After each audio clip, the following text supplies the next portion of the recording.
আসসালামু আলাইকুম সুপ্রিয় দর্শক।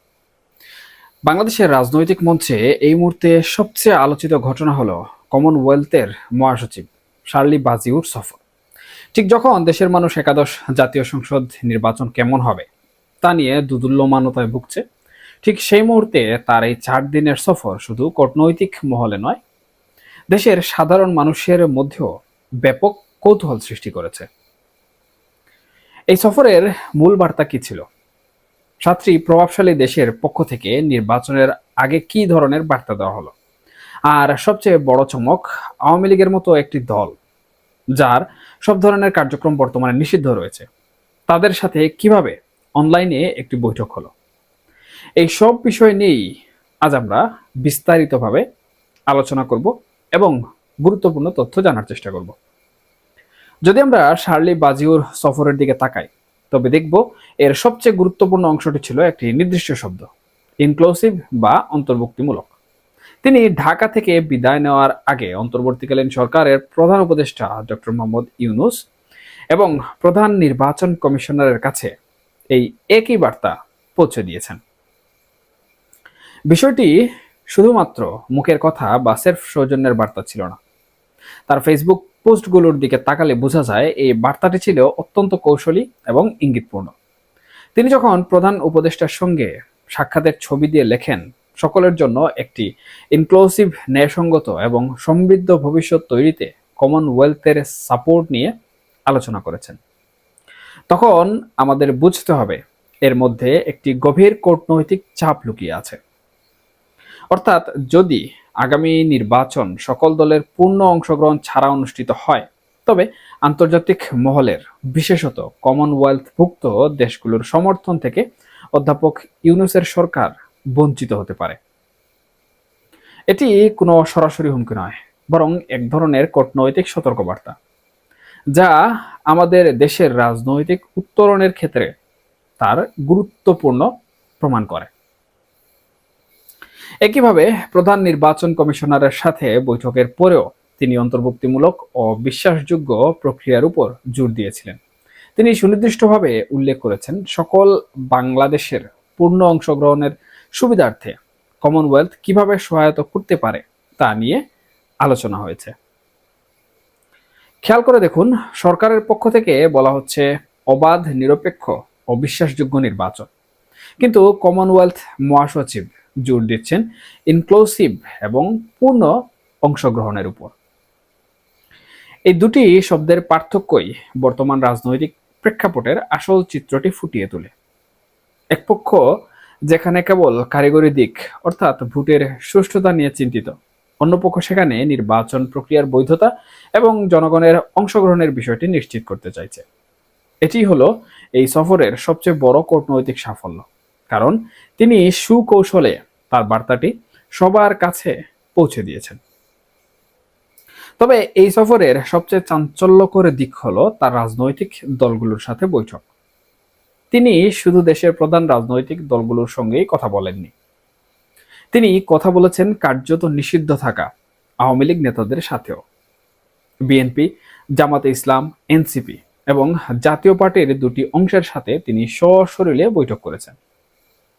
এই দলগুলোর নেতারা তাকে নির্বাচন নিয়ে তাদের উদ্বেগ, ভোটাধিকার নিশ্চিত করা এবং লেভেল প্লেয়িং ফিল্ড তৈরি না হওয়ার মতো অভিযোগগুলো তুলে ধরেছেন। জাতীয় পার্টির পক্ষ থেকে স্পষ্ট বলা হয়েছে, নেতাদের বিরুদ্ধে মিথ্যা মামলা প্রত্যাহার করা না হলে তারা কোনোভাবেই নির্বাচনে অংশ নেবেন না। অন্যদিকে বিএনপি ও জামাত উভয়ই অবাধ, সুষ্ঠু এবং ভয়মুক্ত পরিবেশে নির্বাচনের দাবি জানিয়েছে। এগুলো একটি ঐক্যবদ্ধ বিরোধী সুরের ইঙ্গিত দেয়, যা কমনওয়েলথ মহাসচিবের কানে পৌঁছানো অত্যন্ত জরুরি ছিল বলে আমি মনে করি। কিন্তু সবচেয়ে বড় চমকটি অপেক্ষা করছিল অনলাইন বৈঠকে। একাধিক সূত্র নিশ্চিত করেছে শার্লি বাজিউ বাংলাদেশ ছাড়ার আগে 22 নভেম্বর সন্ধ্যায় আওয়ামী লীগের নেতাদের সাথে অনলাইনে বৈঠক করেছেন। জানা গেছে এই বৈঠকটি অনুষ্ঠিত হয়েছে সজীব ওয়াজেদ জয়ের সাথে। যেহেতু দেশে আওয়ামী লীগের কার্যক্রম নিষিদ্ধ রয়েছে, সেহেতু এই বৈঠকটি অনলাইনে সারতে হয়েছে। এই বৈঠকের মাধ্যমে মূলত কমনওয়েলথ মহাসচিব দেখাতে চেয়েছেন তিনি বা উনার সংগঠন কোনো একটি নির্দিষ্ট রাজনৈতিক দলের প্রতি ঝুঁকে নেই। তিনি সকলের বক্তব্য শুনতে প্রস্তুত। তবে মূল প্রশ্ন হলো, আওয়ামী লীগের পক্ষ থেকে কি বার্তা দেয়া হলো? যতটুকু জানা যায়, তারাও নাকি ইনক্লুসিভ নির্বাচনের পক্ষে কথা বলেছেন। এখন এই ইনক্লুসিভ নির্বাচনের সংজ্ঞা এক এক দলের কাছে এক এক রকম হতে পারে। ক্ষমতায় থাকা বা না থাকা দলগুলোর কাছে এই শব্দের অর্থ ভিন্ন হওয়াটাই স্বাভাবিক। কিন্তু এই অনলাইন বৈঠকটি নিঃসন্দেহে বাংলাদেশের বর্তমান রাজনৈতিক ইতিহাসে একটি বিরল নজির স্থাপন করলো।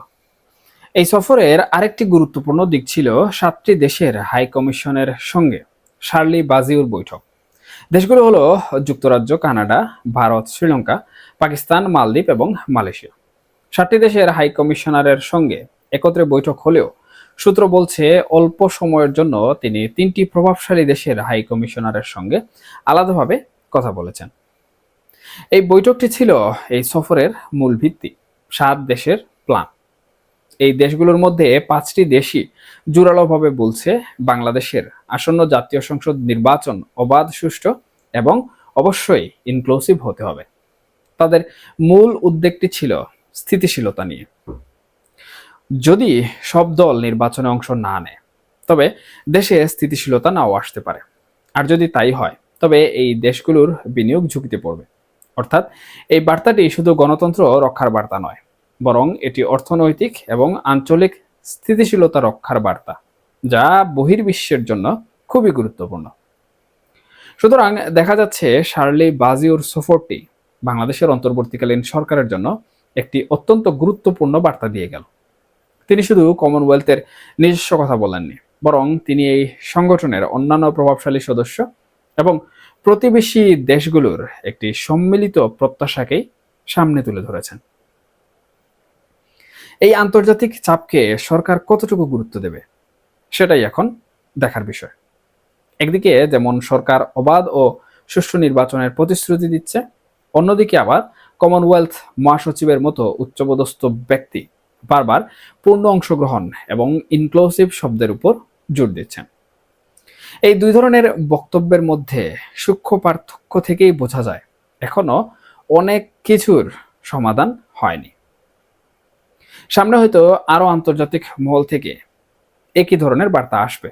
নির্বাচনের আগে দেশের ভেতরের এই রাজনৈতিক অস্থিরতা এবং বহির্বিশ্বের এই ক্রমাগত চাপ নিঃসন্দেহে অন্তর্বর্তীকালীন সরকারের জন্য একটি বড় চ্যালেঞ্জ।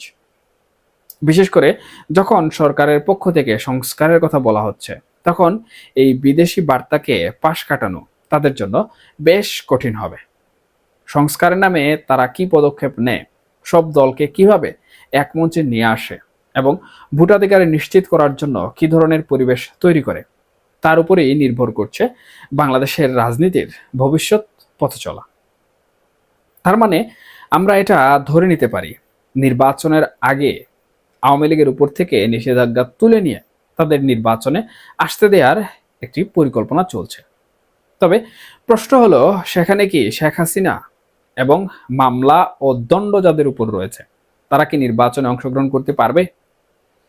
বাংলাদেশের আইন বলে দণ্ডপ্রাপ্ত, সাজাপ্রাপ্ত কেউ নির্বাচনে অংশ নিতে পারবে না। এর জন্য হয়তো আওয়ামী লীগের তথা শেখ হাসিনার বিচারের দণ্ডাদেশ আমরা অতি দ্রুত ও বিতর্কিকভাবে দেখলাম। শেখ হাসিনা ছাড়া বা পূর্ণ আওয়ামী লীগ ছাড়া নির্বাচন কেমন হবে তা বলা মুশকিল।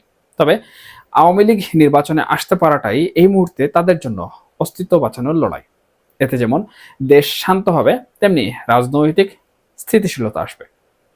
এবং যদি আওয়ামী লীগ নির্বাচনে আসার সুযোগ না পায় এবং সরকার কর্তৃক তাদের নিষেধাজ্ঞা তুলে না নেওয়া হয়, তাহলে যেভাবে বাংলাদেশের অর্থনীতি, স্থিতিশীলতা, বাণিজ্য বিষয়ক বিভিন্ন ধরনের ঝুঁকির কথা আমরা শুনতে পাচ্ছি, সেই ঝুঁকিগুলো কিন্তু আরো বেড়ে যাবে।